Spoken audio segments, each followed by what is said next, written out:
Welcome to the Prepped and Polished podcast, the podcast that empowers you to take control of your education, featuring weekly interviews with influencers in the world of education, as well as tutoring tips, lessons, and updates. And now, here's your host, Alexis Avila. Hi, everyone. Welcome to another Tutoring Tips episode of the Prepped and Polished podcast. It's your host, Alexis Avila of Prepped and Polished. Please be sure to check out our website, preppedandpolished.com, for more information. You can access our podcast on our website. Go to preppedandpolished.com/podcast. You can sign up for our free monthly newsletter right on the website. Make sure to join the Prepped and Polished community on Facebook, Twitter, Google+, Instagram, and YouTube. Just type Prepped and Polished. You can submit a question during the show or after to radio@preppedandpolished.com. We love hearing from you. And let's get right to episode 127, and it's how to best stay in touch with your college-age kid. So here are some healthy ways for parents to stay in touch with their college-bound child. So while your child is away at college, it can be difficult to stay in touch, not only for the parent but and the child, for both. So this is one thing that you want to do that I know worked for me and my parent.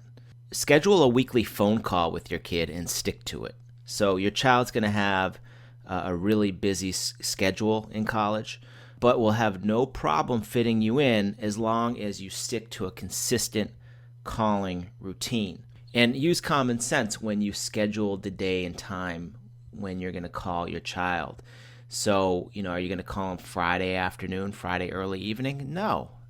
Why? Because that is when your child is going to be pulled in all different directions to go to activities, parties, dinner. There's just no way he's going to be able to talk to his mom, talk to you on Friday afternoon.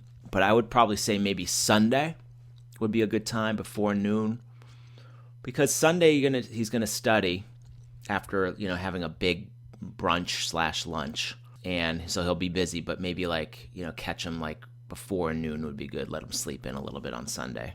Now, one thing you don't want to do when thinking about keeping in touch with your college-bound child is don't rely on Facebook and Twitter. Kids like to communicate with their friends, not parents, on social media sites. So instead, use the power of the phone call or use FaceTime to develop that stronger bond with your college-age kid.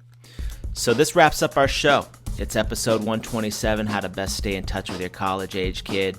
Be on the lookout for our next podcast episode, 128, my interview with anti-bullying activist Tammy Matola. Remember to access all of our podcast episodes. Go to preppedandpolished.com/podcast. Thanks for joining us on the Prepped and Polished podcast. Now go out there and take control of your education. You've been listening to the Prepped and Polished podcast.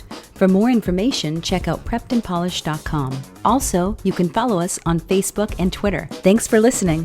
Class dismissed.